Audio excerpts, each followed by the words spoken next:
This is Lucas reporting from Blockchain.News, and I'm sitting here with Charles Cascarilla from Paxos. That's right. Hi, great to be here. Sorry, the founder and CEO of Paxos. That's right. Excuse me. So let's get straight into it. So you've got extensive experience in traditional markets. So you've spent 15 years at a hedge fund. So what observations did you make that wanted you to jump in and change the financial industry? Yeah, so because it was a financial hedge fund, do you want me to hold it? Yes, please. Yeah, sure. Being in a hedge fund, and we just focused on investing in financial services companies. We had private equity vehicles, and we have a venture capital arm called Liberty City Ventures. We invested in the whole life cycle of financial services companies. And what really got us to want to start Paxos was two things. When we first created our asset management business, there was a big theme happening, which was how the front end of markets and trading and execution was going to change.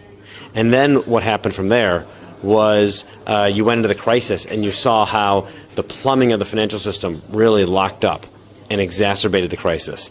And it just struck us as really kind of crazy that you could be trading in microseconds, but it takes you 2 days to settle a security.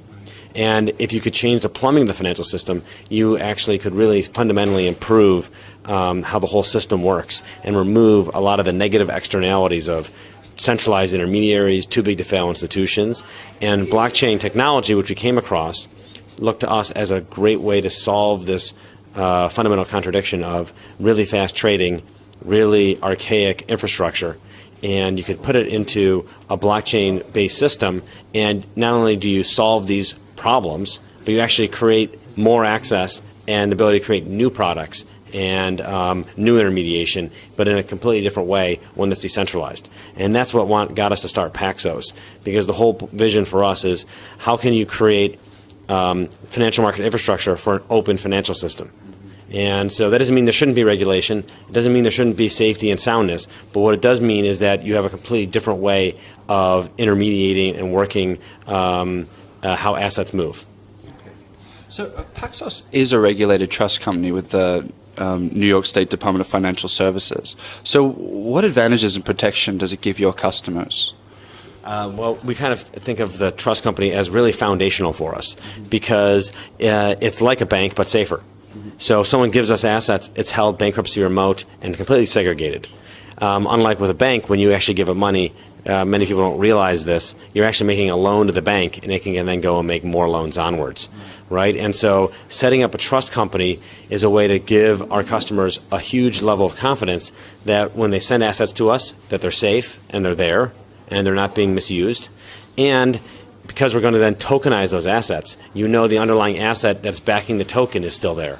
And we've done this in a number of products for dollars, for gold. We just got approved last week. Well, we should call it, we received a no action letter from the SEC, which allows us to tokenize U.S. equities in limited amounts. And so you can begin to see settlement for U.S. equities on a blockchain. Those are all based on using the trust company as a regulated vehicle of safety and soundness to then be able to transform assets into blockchain-based assets. So, the Paxos, how does Paxos differ from other stablecoins such as Tether? And do you feel confident that you can overtake Tether as the leader in the stablecoins? Well, we're different in a number of ways. The first is we're regulated. Right. And so not only is Paxos regulated as a trust company, our stablecoin is approved by a regulator. So that means the product itself, how it was designed, was approved. The assets we hold are fully segregated. We couldn't just announce tomorrow that, oh, we have an $800 million hole, or, hey, we're not fully backed, or, yes, we own other things aside from what we tell everyone we own in our audited reports. So that's a huge level of trust that we can create. And ultimately, if you think about what is the point of a tokenized dollar, it's valuable to be able to change the way crypto trading happens, which is what Tether has done, and it was really important for that. But on the other hand, the whole point is, how do you change the whole financial system? Having tokenized dollars are not, no one's using Tether for anything aside from crypto trading. I mean, we got to be honest with ourselves, right? And this we have to grow up as an industry and create products that can be widely used and widely trusted. And Tether is by definition not that.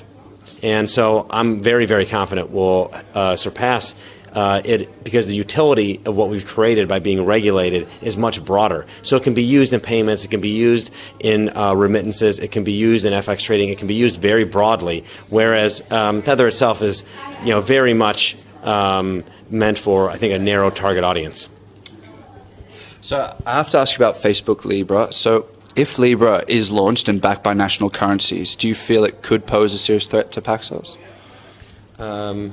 Well, I think it in some ways comes down to the fundamental nature of money. Right. And, I don't want to make it theoretical, but basically there's a couple different ways money can be set up. One is fiat money. The second is what I would call open money, like, say, gold or maybe potentially Bitcoin. That's the promise of Bitcoin. And I think depending on how Libra gets set up, it might be open money, it might be fiat money, or it might be private money. And it's still very unclear what it's going to take, what form it'll take, and therefore what way it'll be regulated. And clearly, I think the key takeaway for me is a company with 2.4 billion users wants to use blockchain technology to move assets around. So that's encouraging. That's hugely encouraging for really the premise of having stablecoins, the premise of tokenizing assets, and I think it's a vote of confidence in terms of how this technology can change the financial system in a way that creates inclusion.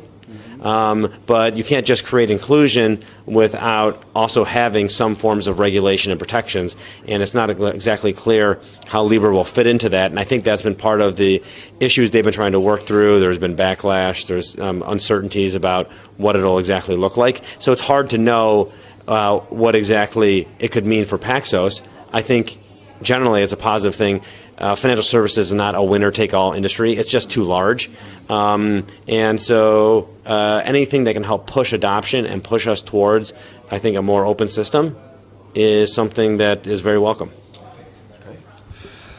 Very last question then. You mentioned gold just now. So with the launch of Paxos Gold, how does it enhance the price discovery and mitigate the exploitation of arbitrage between price of digital gold and physical gold? Yeah.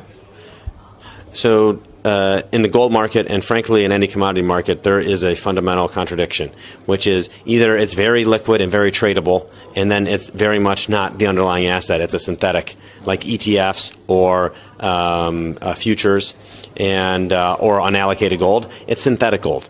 On the other hand, if you want to own the actual underlying, like you've got a gold bar in your backyard, it's not liquid, it's not divisible, it's not easily transportable, and it's not even easily sellable, because who knows if that's really gold anymore once you own it in your backyard. Someone's got to melt it down or test it. All right, and so this is the problem, is how can you have actual ownership of gold but make it liquid and make it tradable, make it part of the collateral system. And part of the problem for gold, and why it stopped being truly useful as money, is because we went to a digitized financial system, but gold itself couldn't really be digitized in a way that gave you true ownership. But putting gold on a blockchain so that if you send me $1,500 and I send you an ounce, that ounce relates to a bar in London and the serial number of the bar. So you have true ownership of the gold on a beneficial basis, and you know exactly what bar you have ownership of. And yet at the same time, you can now move that gold 24 hours, 7 days a week to anybody with low fees, no storage costs, and that's a real fundamental difference than any way in which gold could be owned before. I actually think this is a complete sea change in the efficacy and efficiency of gold as a financial asset. Well, Charles, thank you very much. We know you have a plane to catch, so we'll let you go. Thank you. Thank you. Yeah. Bye-bye. Bye-bye.